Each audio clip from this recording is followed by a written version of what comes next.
Everyone, today I'm going to show you my mirror horizontal invert method, picture method. It basically utilizes a pixel array and goes ahead and edits the elements of or the properties of the elements of the pixel array, and using a for loop.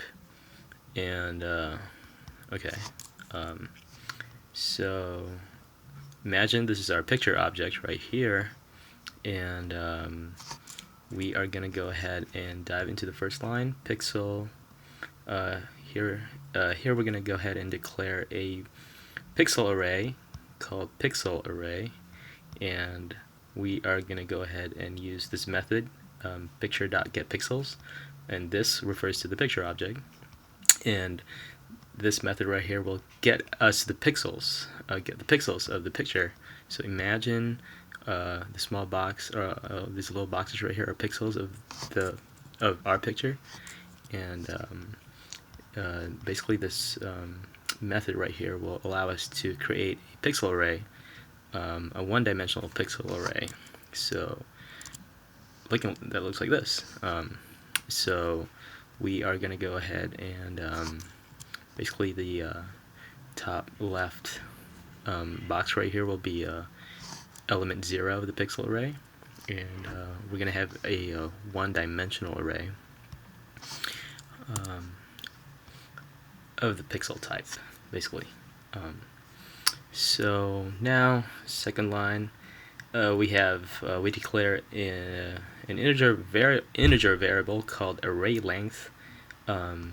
We are going to go ahead and assign the access the length property of the pixel array, and that will return the value 9 in this case, because there's 9 elements in the array, and that value gets assigned to our integer variable. And second line, we are going to go ahead and declare a mirror point. So this is very important because we want to stop our loop when it gets to the mirror point, because we are reflecting mirroring a photo. So in this case it would be half that value, so 9 divided by 2 equals 4. I mean, we're dividing with integers, so we're going to use the floor value. And up next we are going to go ahead and declare 2 pixel reference objects, or 2 pixel objects.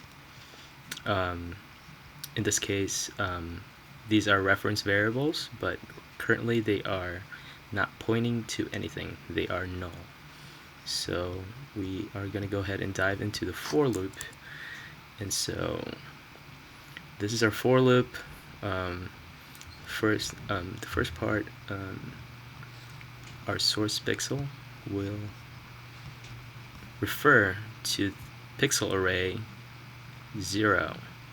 So since this is the first iteration of the for loop, source pixel will refer to the 0th element of pixel array, of our array right here. So this will refer to this element of the array. Target pixel, on the other hand, it will be the array length minus I, which is 0 in this iteration of the loop, minus 1, so that would be 8. Our target pixel will then refer to element 8 of pixel array. So now we are going to go ahead and access the color property of element 0 of the array. So we are going to use the getColor method, and that returns the value red. Well, actually, technically, getColor returns the RGB values, red, green, and blue. That would, I'm just simplifying it in this slide, but getColor will return a color. In this case, it will be red. And so now we are going to set the color of our target pixel, which is element 8 of the array, to red. And boom, we are going to go ahead and set that color to red. And now we are going to go ahead and repeat our loop again. In the second iteration, I will equals 1, so that would mean that source pixel will equal, or will refer to element 1, and the target pixel now will refer to element 7. And the same thing happens all over again. We're going to get the color of this element and pass this color to set color, and set color will set the color of the target pixel to green. So there you go, green. And the loop continues, and it stops when we hit the mirror point to get a picture like this. So basically, the top half gets mirrored to the bottom half, and it gets inverted or flipped relative to the vertical axes. So now I'm going to use this method to an actual picture. Go ahead and run this.